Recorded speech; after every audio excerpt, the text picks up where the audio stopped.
she called my mom to say that they were ambushed and the driver is dead.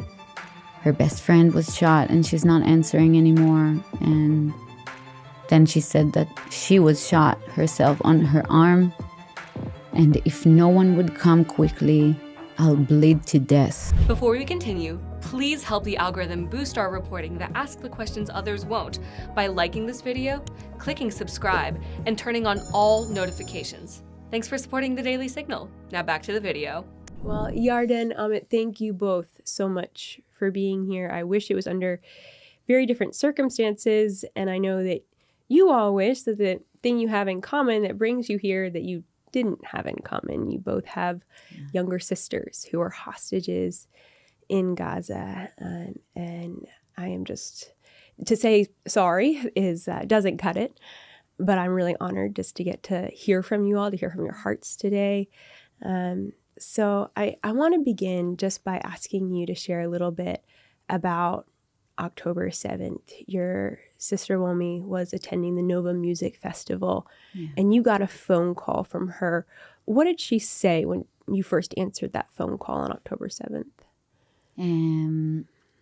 I must say, first of all, that I'm used to getting phone calls from Romi when she's attending parties or festivals, because she's always want to share the feeling that she's having in the festivals, to show me around, to let me know who's the DJ, stuff like that. Or sometimes because the police is closing in the festivals, she's asking me what to do. And then calling to say that the police left and everything is okay, so she doesn't need help. So when she called me, I wasn't surprised, but I was sleeping because it was very early in the morning. So I quieted the phone and I didn't answer at first. But after a few seconds, I figured out that if she's calling while I'm sleeping and we're on the same time zone, so maybe something's wrong and she needs help. So I answered with my eyes closed underneath the blanket and asked her if everything is okay because I'm sleeping. And then another weird thing happened because she said, "No, I need your help." And this is not something that Romi usually does. She's very independent. She loves to do things on her own. She's not asking for help. Especially if she knows that I'm sleeping, she didn't want to bother me, usually. But when she said that everything's wrong and she needs help, for me it was like a red flag. I was scared. I sat in my bed immediately and I said, "Okay, what's wrong? What is going on?" And from that moment, I had on and off conversations with her on the phone and also in WhatsApp for 4.5 hours. So mostly my mom and I spoke with her, accompanied her during that morning, but also my dad a little bit. So we know almost everything that happened to her that morning. We tried to help. We tried to navigate her through what we thought was best, but we didn't understand the situation properly. Yeah. And also she didn't. But we tried our best, and we had like brief 10 minutes of pure, I don't know how to say it, but pure rest, or like relief, we maybe? felt, relief, that we thought that everything is behind her, because a friend of hers and her best friend that was with her on the Nova festival came to rescue them. And she called to say that, and we were like, "Oh my God, amazing. Everything is okay. We're gonna see you soon. We'll meet you later on this day." My mom was driving towards her to pick her up. But 10 minutes after, everything changed. And she called my mom to say that they were ambushed and the driver is dead. Her best friend was shot and she's not answering anymore. And then she said that she was shot herself on her arm. And if no one would come quickly, I'll bleed to death. And I think that is the sentence that keeps on repeating in my head, that my mom heard it. Yeah. No mom should hear that sentence from her daughter. No. Do you remember what the last thing was that you said to Mom? Yeah. I spoke to her after she called my dad to let him know that she was rescued. They hung up the phone and I called her immediately, and she was crying and hysterical, and she said that was the worst hours of her life, and she doesn't know how she will recover from that. And I said, Romi, you're one of the strongest women I know. Everything will be okay. You're heading home. We'll meet today. We scheduled to meet on Sunday, but I told her, we're not waiting till tomorrow. We're meeting today. And we had like a 2-3 minutes talking. And at the end of it, she said, thank you. I'm so grateful that I have you in my life. And I love you so much. And we will meet in a few hours. And I said, I love you so much. You're the best thing that happened to me. And don't worry, we'll meet soon. And ever since, it's been to 430 days. Over 14 months. Amit, for you, your sister, Naama, was serving in the Israeli military on October 7th. When did you learn that she had been taken as a hostage? Pretty early on that day. Yeah, Naama was, she just started her service, like every Israeli 18 or 19-year-old citizen. She just started, and so we didn't even know who she has by her side, who are her friends, who are her commanders. We didn't know anything. The last time I saw Naama was on October 4th evening, Wednesday evening, when she had the ceremony of her course. And then on Thursday she started serving. Wow.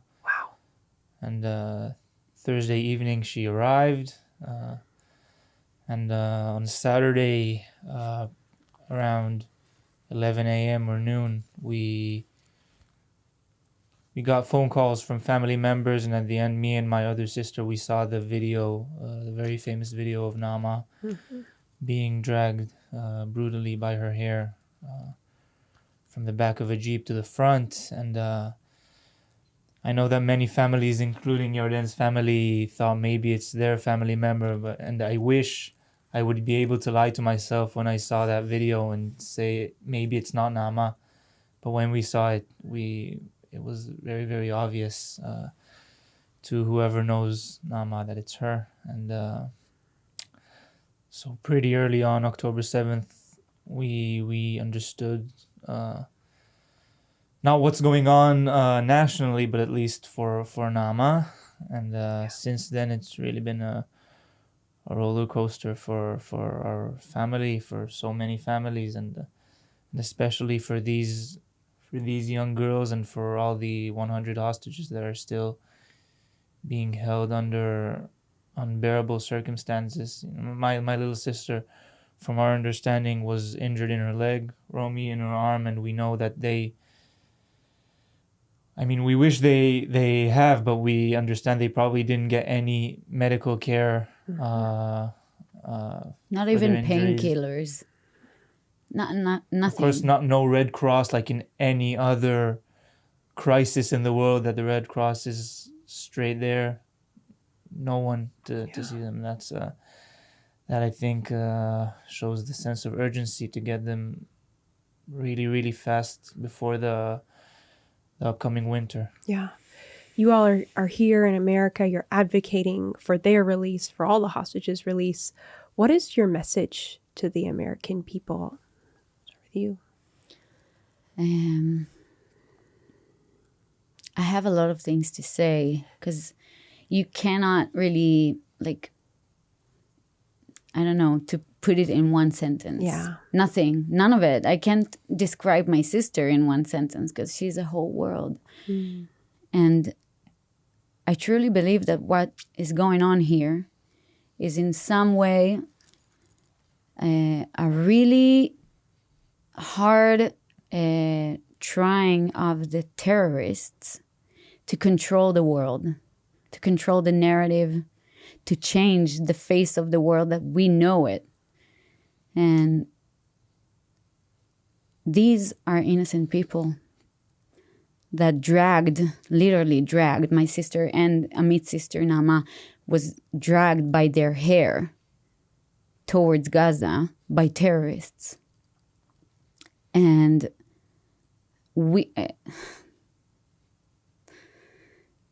I'm sorry. Okay. Every time that I said it, I have like a picture that floats into my eyes, like I'm watching my sister being abused.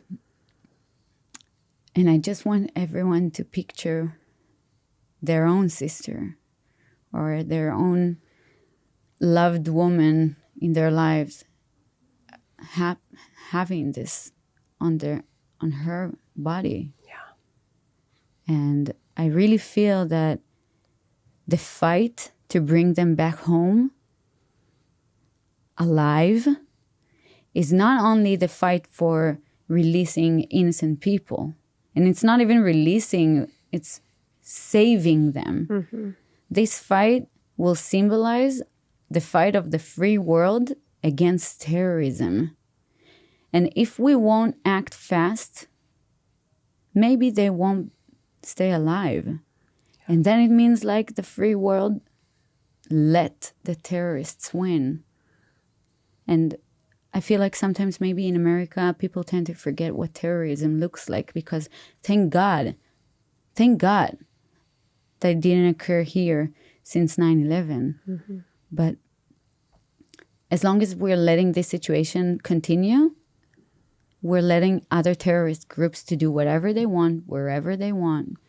And by releasing those hostages will mean that all of us are saying no to terrorism. Yeah. And I feel that is very much important also to our case, to my sister Romi to be released alive, but also to the Middle East issues, and also our bond as human beings, fighting for human rights, for women's rights. For the entire world. Yeah. Yeah. Exactly.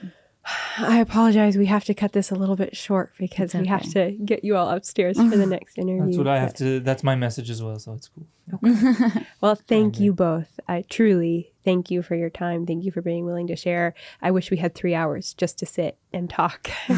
And thank you so much for giving us the time. Oh my and gosh. For being so empathetic. Oh my gosh. It means a lot. No, it's an issue. It's weird even to call an issue. It's not. It's human beings that I was really passionate about. So thank you. But you're raising your voice for them. So thank you for that. I hope so. Thank you. We all have to do our part.